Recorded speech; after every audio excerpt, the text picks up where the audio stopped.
Hey guys, Dennis Takema here, and today I want to talk to you about the 4 ways that a business owner gets paid. Now, I know that sounds interesting, that there's 4 different ways you get paid, but there really are. And here's the first way you're going to get paid. The first way you're going to get paid is as fair market salary for the work that you do. Now, the vast majority of businesses that I've worked with come into this problem where their highest performing employee is generally the lowest paid. They're ripping off their highest productive employee. And who's that highest productive employee? Well, generally, if it's the one that's running the business, it's the owner.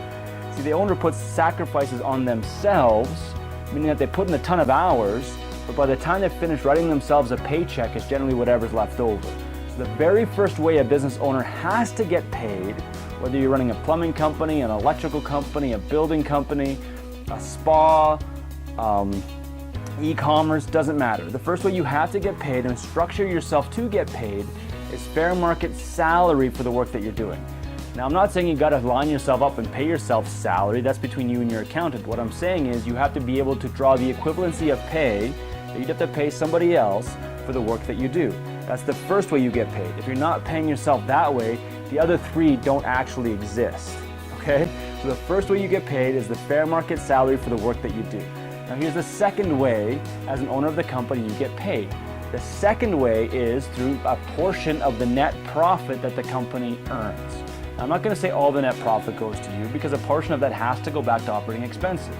Now, when you consider that the vast majority of businesses that are out there will do 5% net profit or less. So if they're doing $1 million a year, they're taking home 50 grand. That's not a big chunk of money, right? So you got to jack up that profit. You got to be able to make between 10 to 15% if it's possible for your industry. And we've had some industries that we've worked with where they've told me it's impossible to make past 5% net profit because nobody does, and within a year they're doing 20% net profit. So yes, it's possible, but you do not calculate net profit until after you've paid yourself. If you've ever watched Shark Tank or Dragon's Den or any of those ones, they'll ask you, hey, what were your sales last year? Did you pay yourself? Yes or no? What were your profits? If they say my profits were this much money, but they haven't paid themselves, it's like an X against them. They're not a profitable company. So a profit comes after all salaries and wages are paid fairly to the employees that do it. So that's the second way you get paid. The third way you're going to get paid is your exit strategy. Now, your exit strategy is, how am I going to sell this business? Now, the vast majority of businesses are just literally folded up or given away.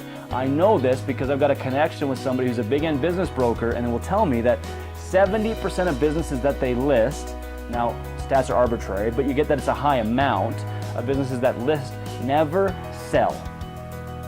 They don't sell. When the ones that do sell for proportionately less than what the owner wants to receive and what's the buyer's and probably still more than what the buyer wants to pay. So the ones that do sell don't sell for very much. So that's the fourth way you're going to get paid, is that sales is when you sell the business. Now, the only way to make a lot of money when you sell a business is to have it profitable, have your books straight and clean, have your numbers organized, have a marketing plan in place, have something that people want to buy so they'll pay you top dollar. Now, there's multiple ways to sell a business, but those are the things you have to have in place first to maximize your return. Now, here's the fourth way you're going to get paid that very few people talk about.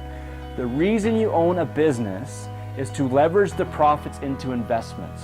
Those investments are what create your wealth. Now, those investments don't have to be real estate. A lot of people will buy real estate, and that becomes their investment, and they use the profits from the company to generate the cash flow to buy those investments. You can also do stock market if you understand how that works. I'd advise staying away from things like mutual funds and stuff like that, but I'm not a financial advisor, so this is just my opinion to stay away from those things. I'd invest in more intangible assets like buying other businesses, using the profit to buy somebody else's faltering company and turn it around to what I know how to turn it around to, or to buy the building that I'm in right now so I can build up that asset and create that value, where I can buy, if I'm really good at automotive repair, I might start buying cars and flipping those cars because that's my investment. There's a lot of things I can do, but I need the profit to do. So that's the fourth way. So as you're building your company, always focus on those 4 ways you're going to get paid. But remember, nothing matters unless you can do number 1 first, which is pay yourself a fair market salary. And I can't tell you how many clients we've worked with over time that when they look at their financials, no matter what their revenue does, whether they're doing $250,000 or $1 million or $10 million, they never planned properly to pay themselves properly, to grow the business properly, and then things go sideways and they don't survive. Don't let that be you. So the 4 ways you get paid. Number 1, fair market salary. Number 2, part of the profit, percentage of the profit that the company earns. Number 3, the exit strategy for your business, how you're eventually going to sell it. And number 4 is the profit from the company that you're investing in other things that generate you personal cash flow as you go on. Until next time.